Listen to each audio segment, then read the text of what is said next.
Today on Kindly Carnivore, we're making Maffles. Maffles! What do we need to make Maffles? Okay, so first you want to start out with some cream cheese. And you want to get it to room temperature and make sure it's soft and mix it up in your bowl. The next thing you want to do is you want to take a little bit of meat, or you could do the egg first. I said whichever order you want to do, but let's put some meat in there. So we'll put about maybe, I don't know, a 1/4 pound of meat. Okay, so we're going to put about a 1/4 pound of meat in, and this happens to be some cooked up turkey that I ground turkey that I cooked last night. So we're going to put about a 1/4 pound of the pound that I had cooked all together into our bowl, and we'll mix it up.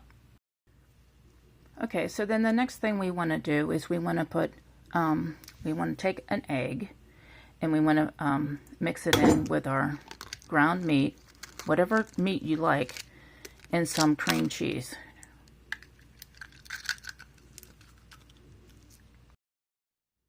And so that's what I do. I use a little hand grater like this, and I grate my cheese and put it in with the rest of my things here and mix it all together. You want to mix it all together when you're done.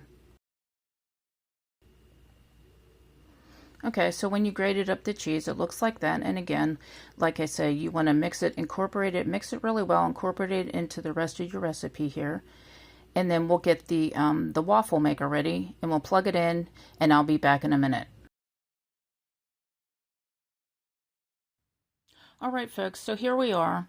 This happens to be my waffle maker, and as you can see on the inside, it makes one continuous big waffle, but you can actually separate it, into smaller pieces, which is why I bought this particular model.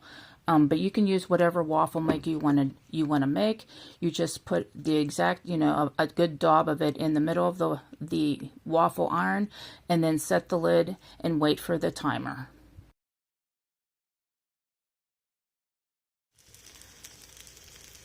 Okay, as you can see, I went and I ahead and I put the batter in the middle of it, and then I just sort of patted it down around, and now I'm going to close the top lid down onto the bottom and let it cook. So again, on my machine, the red light is now on, and then I'm going to wait until this blue light lights back up, and then our chaffle will be done. Say our muffle will be done. Okay, as you see, the waffle maker has been cooking, and now the blue light has come on here, and away we go. So it's time to take our our chaffle, because it's cheese, but I'm adding meat, so I don't know what you would call that. I guess a muffle. Anyway, now it's time to take it out of the waffle iron and set it aside, and you want it to cool for a while, and you can cool it on a cookie baking rack to cool for a while, or what I do is I just set it onto my my stove rack here over my one pilot on my gas stove. So that's what I do, and I just take a silicone little spatula like this to gently lift it up out of the waffle maker, and then set it to the side, just like that. And all you want to do is just leave it there and let it cool. So once it cools, it gets very crisp. The outside gets crisp. So when you bite into it, oh, is it good.